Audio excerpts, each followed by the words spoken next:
semua. Selamat hari Frater.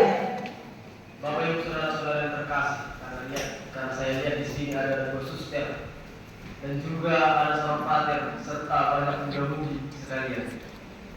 Hari ini agak beda dengan kita. Kita membahas tentang berbagai bakti dan juga tentang kitab suci. Ya. Nah, siapa di antara kita pernah mendengar istilah hidup bakti? Bebas tersebut? Pernah mendengar istilah suster? Frater? Pastor? Baik, Bapak Ibu saudara-saudara yang terkasih. Para suster ini ada suster Serafin Gunto, ada suster Anastasia di sini, frater, ada juga guru namanya Lalu Religius yang mengkaumkan, mengikrarkan 3 kaum ketaatan, kemudian dan kemiskinan inilah masuk dalam anggota berbakti. Nah, mereka ini kami yang melakukan 3 kaum ini, yang mengikrarkan 3 kaum ini hidup untuk Allah sepenuhnya, secara total memberikan diri kepada Allah. Lalu kalau kita perhatikan Bapak Ibu saudara-saudara yang terkasih, nah, sering kita bertanya-tanya kan, ada suster, ada frater, ada guru dan segala macam. Ada rupanya kaitannya dengan ayat-ayat kitab suci frater. Sering pertanyaan, apalagi mungkin pertanyaan oleh teman-teman kita dari gereja lain. Nah, mana ayat sucinya? Saya bilang, oke, kita tampilkan sedikit ayat kitab sucinya. Kita ambil dari surat Paulus pada jemaat di Roma bab 12 ayat 1 sampai 2. Demikian ini. Karena itu, saudara-saudara, demi kemuliaan Allah, aku menasihatkan kamu supaya kamu mempersembahkan tubuhmu sebagai persembahan yang hidup, kudus dan yang berkenan kepada Allah. Inilah ibadah yang sejati. Janganlah menjadi serupa dengan dunia ini, tetapi berubahlah oleh pembaruan budi, sehingga kamu dapat membedakan mana kehendak Allah, apa yang baik, yang berkenan kepadanya dan sempurna. Nah, Bapak Ibu saudara-saudara yang terkasih, pertama perlu diingat, kata Paulus ini memang bukan merujuk, bukan mau mengatakan bahwa ini untuk suster frater, biar kalian ini semua beriman dari suster frater untuk pertama ya. Terutama bagaimana kita orang-orang percaya mengalami transformasi, perubahan total dalam hidup kita, merespon kasih Allah kepada kita. Kita hendak menjalankan agar kita hidup menurut pola hidup duniawi, melainkan kita mengarah pada kekudusan, pemahaman pemikiran yang diarahkan oleh Roh Allah. Nah, kalau dalam ayat tadi Paulus mengatakan mempersembahkan tubuh. Jangan salah sangka kita maksud Paulus adalah persembahkan anggota kita ini. Tapi kalau kita persembahkan kepada bukan. Ternyata Bapak Ibu saudara-saudara yang terkasih, Paulus menggunakan semacam istilah dan tradisi Yahudi Romawi. Ya, tradisi Romawi pada saat itu dan juga Yunani, yang pada saat itu mereka mempersembahkan kurban kepada dewa-dewa mereka. Nah, ini ada hubungannya dengan relasi antara manusia dan dewa. Ya. Jadi Paulus menggunakan istilah mengorbankan ini untuk menggambarkan kita orang percaya, persembahan kita yang sejati dan benar adalah mempersembahkan diri kita. Ya, mempersembahkan diri kita ini secara total untuk mengabdi Allah. Nah, selanjutnya kalau kita perhatikan kata yang tadi kan, mempersembahkan itu artinya kita umat ini orang-orang percaya, ya, totalitas dalam melayani Allah, ya, berupa persembahan yang kudus dan tentunya kita khususkan kepada Allah dan juga sesuai dengan kehendaknya. Lalu dari Paulus mengatakan inilah ibadahku yang sejati. Gimana pula berarti ada ibadah yang tidak sejati? Kalau ada ibadah sejati, ada ibadah yang tidak sejati. Nah, kalau dalam bahasa Yunani Paulus menggunakan istilah katanya logika lateia. Nah, ini bisa diartikan sebagai ibadah yang masuk akal, ya, ibadah yang rasional, ibadah spiritual. Apapun artinya itu bater. Apa artinya itu? Bagi saudara-saudara yang terkasih, ibadah rasional, ibadah masuk akal. Ini mau menentang praktik ibadah pada saat itu orang-orang Yunani, orang-orang Yahudi atau orang Romawi yang mempersembahkan dari kurban misalnya dari hewan kepada dewa-dewa. Pernah kita menonton film kan, film peperangan misalnya dari kerajaan Roma, kerajaan mana pun. Ketika mereka menang perang, mereka mempersembahkan misalnya lembu, kambing kepada dewa-dewa. Mereka sorotkan ke patung dewa mereka. Nah, itu ibadah mereka. Tapi Paulus menekankan bahwa ibadah sejati itu tidak seperti itu. Tidak seperti itu para saudara yang terkasih. Tetapi apa? Ibadah sejati pertama-tama itu adalah kita, Bapak Ibu saudara-saudara yang terkasih, saat ini,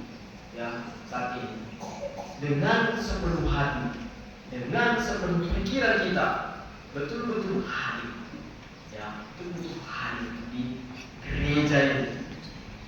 Mana tidak, bukan masalah gerak-gerik. Memang gerak-gerik perlu, hanya harus dihayati dengan sepenuh hati, dengan sepenuh segenap pikiran kita. Dan dalam ibadah kita ditekankan memberikan apa yang benar-benar Tuhan kehendaki, bukan yang kita pikirkan itu kehendaki Allah. Lalu Paulus juga menekankan ibadah sejati ini adalah ibadah yang dilakukan oleh mereka yang benar-benar memahami kebenaran yang diungkapkan oleh Kristus. Lalu dalam ayat 2 kan katanya begini, kata Paulus tadi seperti ini kalau dalam ayat 2. Janganlah menjadi serupa dengan dunia ini dalam, tetapi berubahlah oleh pembaharuan budi, sehingga kamu dapat membedakan mana kehendak Allah, mana yang baik, yang berkenan kepadanya dan sempurna. Dalam ayat 2 ini Paulus menekankan agar jemaat tidak boleh hidup sesuai dengan nilai-nilai duniawi ini. Ya, sebagaimana kalau misalnya kita di tengah masyarakat, mau menilai mana yang baik, mana yang buruk, ya, menurut anggapan masyarakat kita.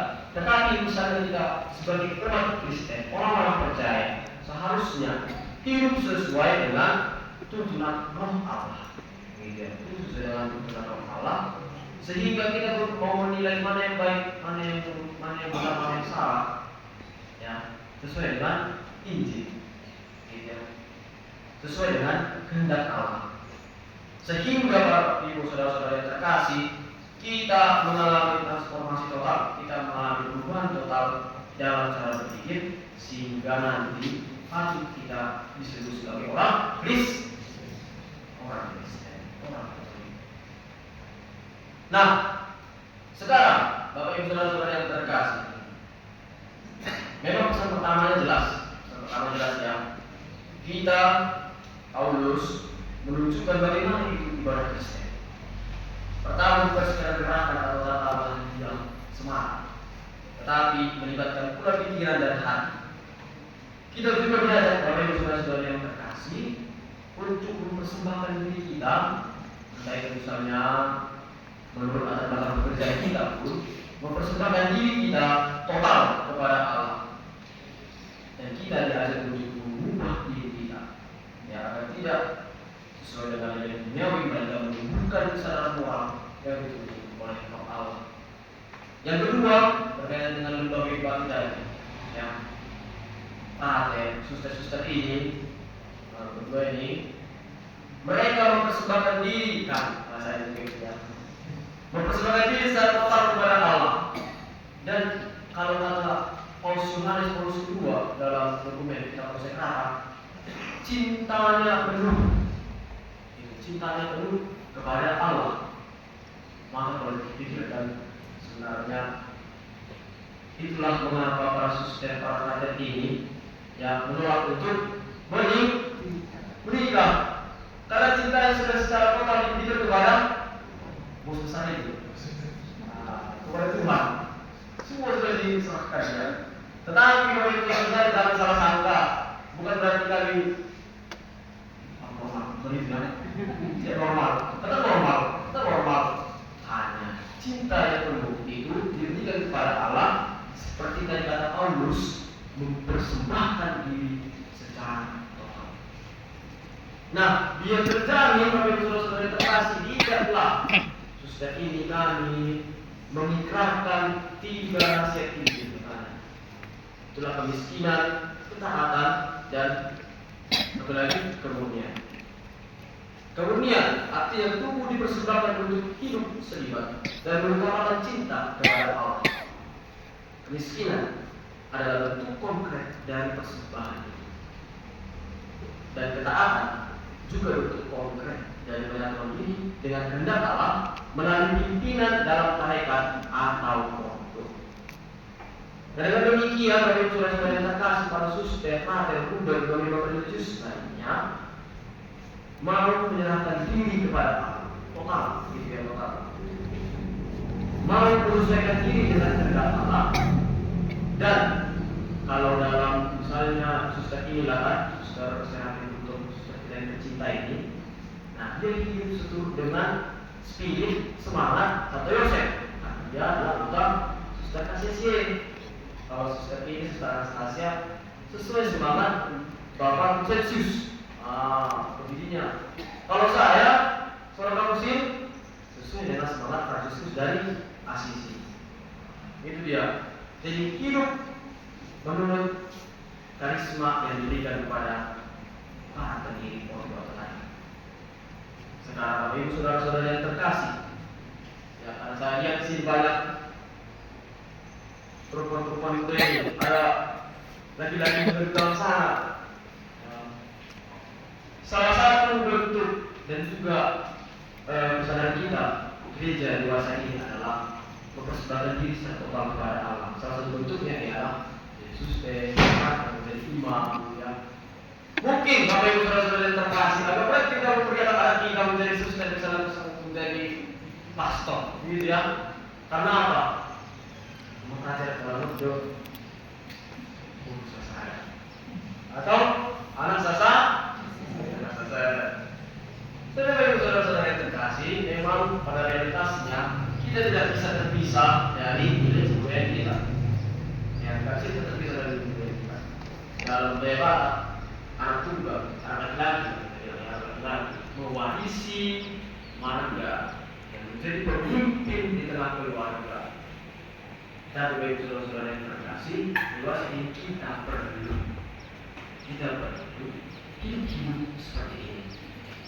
Ya, yang membaktikan diri secara khusus kepada Allah. Mulai dari misalnya, banyak tadi bisa dari panggilan mulia. Oke, boleh. Padahal bisa nanti kalau misalnya kita tentara, kita kan juga bisa memanggil Allah. Bisa. Oke. Hanya bagi saudara-saudara yang terkasih menjadi seorang suster, frater, budak, dan lembaga anggota lembaga bakti ini, kita ya secara total menyerahkan diri kepada Allah seperti kata Paulus tadi. Kita tidak lagi memikirkan hal-hal duniawi, tetapi memang kita hidup dalamnya dan kita menghantar umat di dunia ini kepada Allah. Hanya itu saja.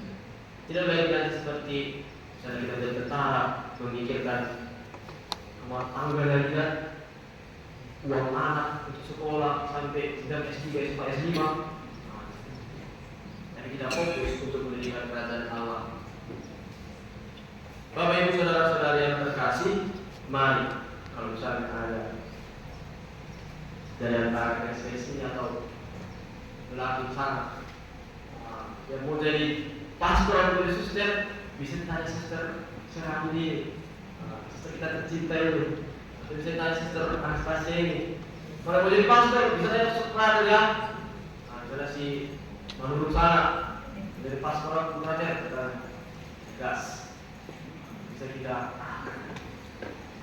Demikian Bapak Ibu saudara-saudara yang terkasih,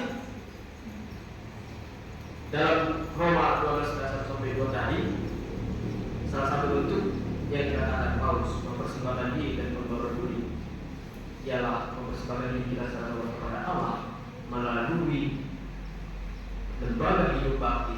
Jadi anggota lembaga hidup bakti melayani sesama, dan mendirikan kerajaan Allah di dunia. Amin. Amin.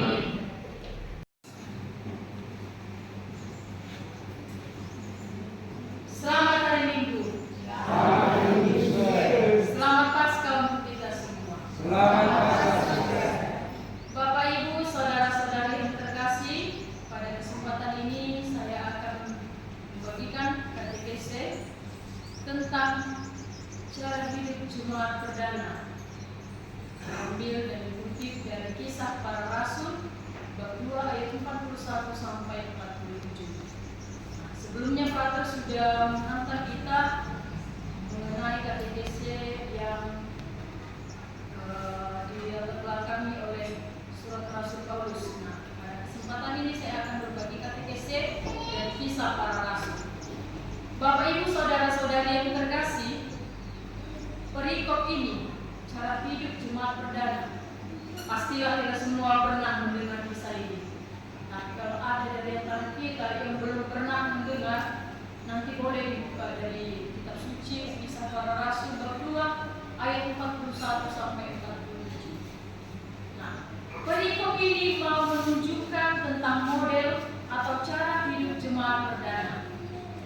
Di dalam perikop ini diterangkan bahwa peristiwa tersebut terjadi pada saat Pentakosta. Nanti kita akan mengadakan Pentakosta. Waktu itu Petrus melakukan pengajaran kepada orang-orang hadir di Yerusalem. Setelah mereka mendengar pengajaran tersebut, mereka segera menyerahkan diri untuk dibaptis oleh para rasul pada saat itu. Jumlah jiwa yang dibaptis pada saat itu adalah 3.000 jiwa. Angka ini mau menunjukkan suatu lonjakan penambahan anggota Kristen pada saat itu yang sangat luar biasa. Nah, berkaitan dengan hal ini, di dalam perikop ini kurang lebih menekankan tentang 4 karakteristik Jemaat Perdana. Nah, yang pertama itu, mereka bertekun dalam ajaran para rasul atau didaktir. Berkaitan dengan hal ini, ajaran didaktir tidak hanya sekedar membahas tentang kerima atau ajaran fundamental tentang peristiwa kematian dan kebangkitan Yesus, tetapi mengandung makna yang lebih mendalam. Ajaran ini adalah ajaran para rasul kepada para murid pada waktu itu, yang menggambarkan tentang kesaksian autentik para rasul itu tentang pribadi Yesus Kristus. Nah, ajaran ini memiliki daya atau otoritas karena disampaikan oleh para rasul sendiri dan merupakan kelanjutan atau penerusan dari apa yang sudah diajarkan oleh Yesus sendiri. Atas dasar ajaran inilah kita semua sebagai orang Kristen kemudian disebut sebagai murid. Karena dalam menerima ajaran Kristen selalu ada otoritas yang mengajarkan tentang iman. Oleh sebab itu, jika ada pengajarannya, maka penerimaannya disebut dengan murid. Berkaitan dengan hal ini, ajaran iman tersebut dituliskan agar ajaran tersebut kemudian dapat diteruskan kepada generasi selanjutnya. Yang kedua, persekutuan atau koinonia. Koinonia yang dimaksudkan dalam konteks ini adalah mau menunjukkan hubungan erat antara para murid di dalam komunitas yang mencerminkan tentang kekuatan spiritual dan sosial. Dalam konteks Yunani pada waktu itu, koinonia merujuk pada kebersamaan yang erat dalam berbagai konteks kehidupan, terutama dalam konteks pembagian sumber daya material atau harta benda. Berkaitan dengan hal ini, istilah koinonia dulunya dipakai terlebih dahulu untuk menggambarkan jemaat sebelum jemaat itu disebut sebagai eklesia. Kemudian yang ketiga, pemecahan roti. Jika ditelisik secara mendalam, sebenarnya istilah pemecahan roti tidak hanya merujuk pada acara makan bersama, tetapi lebih merujuk pada bentuk awal perayaan perjamuan Tuhan. Berkaitan dengan hal ini, meskipun istilah pemecahan roti selalu terjadi pada saat makan bersama, namun rujukan lebih bermakna simbolis sebagai peristiwa peringatan akan wafat Kristus. Dan yang keempat, doa. Berkaitan dengan hal ini, komunitas jemaat perdana tetap berdoa dengan cara Yahudi di bait Allah.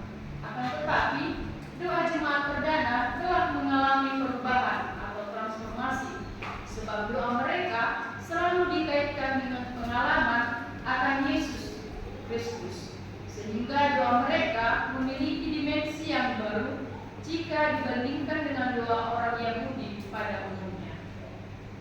Bapak, Ibu, saudara-saudari yang terkasih, dalam perikop ini juga ada beberapa poin penting. Yang pertama, ketakutan dan mukjizat dalam jemaat perdana. Sebenarnya, ketakutan tentang digambarkan dalam perikop ini, terutama dalam ayat 43, tidak berkonotasi negatif. Sebab ketakutan yang dimaksud yaitu berkaitan dengan kekaguman akan intervensi ilahi dalam kehidupan manusia melalui mukjizat yang dibuat oleh para rasul. Kemudian yang kedua, kesatuan dan kepemilikan bersama.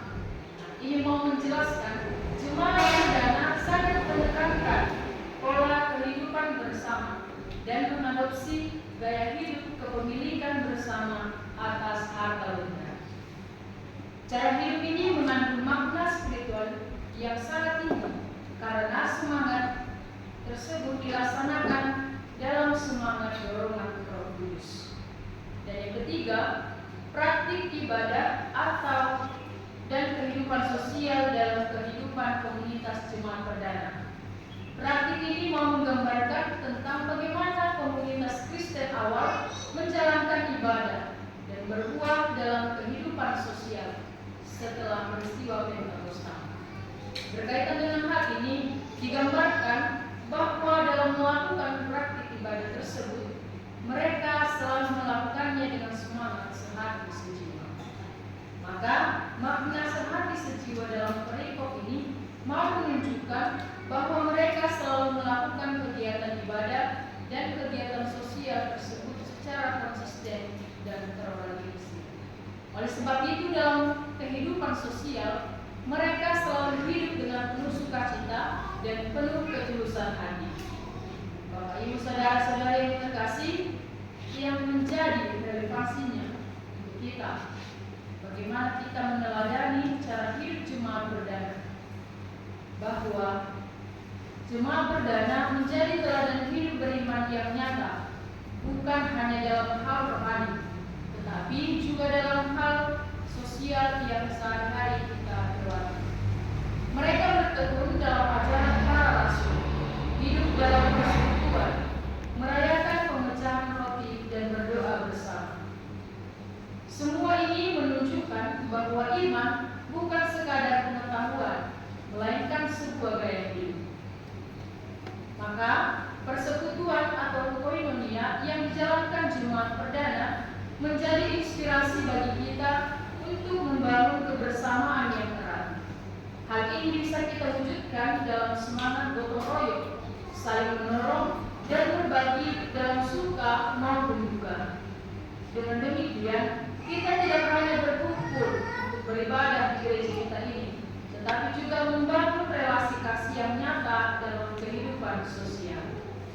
Kemudian juga kita dapat melihat pembelajaran dari pemecahan roti yang dilakukan oleh jemaat perdana, mengingatkan kita dalam Ekaristi yang adalah pusat hidup.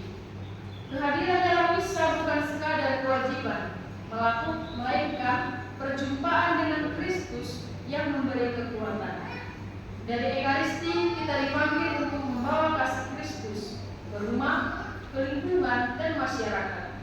Dengan demikian, Ekaristi sungguh menjadi sumber dan puncak kehidupan kita. Doa yang dilakukan jemaat perdana juga menjadi relevan bagi kita.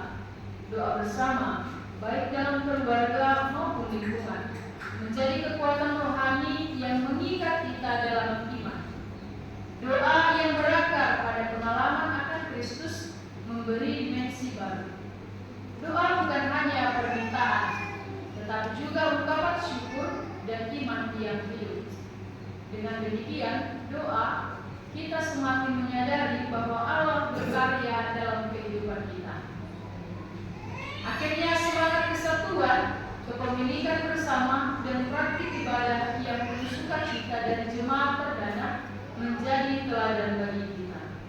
Kita diajak untuk sehati sejiwa dalam ibadah dan pelayanan sosial, saling menopang, dan hidup dengan penuh ketulusan hati. Dengan meneladani jemaat perdana, kita dapat menjadi komunitas yang hidup dalam kasih, sukacita, dan kesaksian yang